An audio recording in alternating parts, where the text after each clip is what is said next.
এখন আপনাদেরকে একটি ভিডিও দেখাবো যে সমাজ ব্যবস্থা কোথায় চলে গেছে। এই মেয়ে, এই কি নাম তোমার?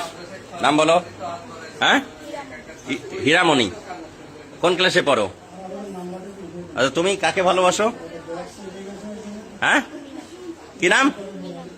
এই মিনাজুল কোনটা? এই দেখো নায়ক। এই টাকা, এদিক টাকা টাকা টাকা।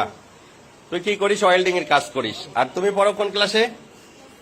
বেনাপোল মাধ্যমিক বিদ্যালয়ে, তাই না? ক্লাস 6-এ। এই তুমি তুমি হ্যাঁ, এই মাথা ইয়ে করো। তোমার বয়স এত হয়নি। কি নাম তোমার? তুমি ক্লাস 6-এ পড়ো? 7-এ।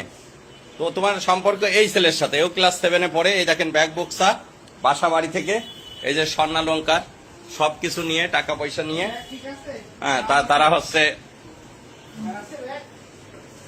টাকা পয়সা স্বর্ণালঙ্কার সব নিয়ে বাড়িতে বেতনা এক্সপ্রেসে তারা চলে যাচ্ছিল। বেতনা এক্সপ্রেসের আমাদের এই যে জয়নুল ভাই, তার কাছে টিটিরা সবাই সোপর্দ করেছে। পরে আমার বাড়িতে নিয়ে আসছে, এমন প্রয়োজনীয় ব্যবস্থা গ্রহণ করা হবে।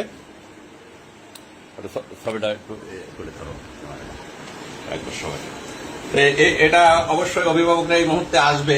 অভিভাবকদের আসার পরেই আমরা আইনগত ব্যবস্থা যেটা হয়। খুবই দুঃখজনক এই সমাজ ব্যবস্থা কোথায় চলে যাচ্ছে। সন্তান আমারও আছে, আপনারও আছে। সন্তানদের প্রতি আসলে অভিভাবকদের খেয়াল রাখার পরেও সম্ভব হয়ে ওঠে না সবার। ওই একটা মেয়ের বাবা থাকে বিদেশ, আর এটা ক্লাস 7-এ পড়ে, তারা একই স্কুলে পড়ে, আর একটা ওয়েল্ডিং এর কাজ করে, খুবই অল্প বয়স্ক, যেটা মানে ভাবা যায় না। তারা অলরেডি বাড়ি থেকে পালায়ে তারা হচ্ছে এখন চলে যাচ্ছে।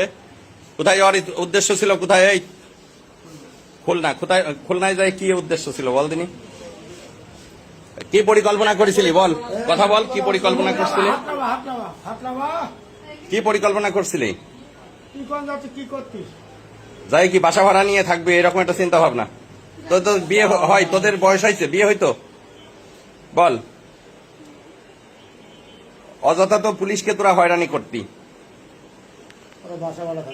যাই হোক ভিউয়ার্স, এই হচ্ছে সমাজের অধঃপতন। ভালো থাকবেন সবাই। আসসালামু আলাইকুম।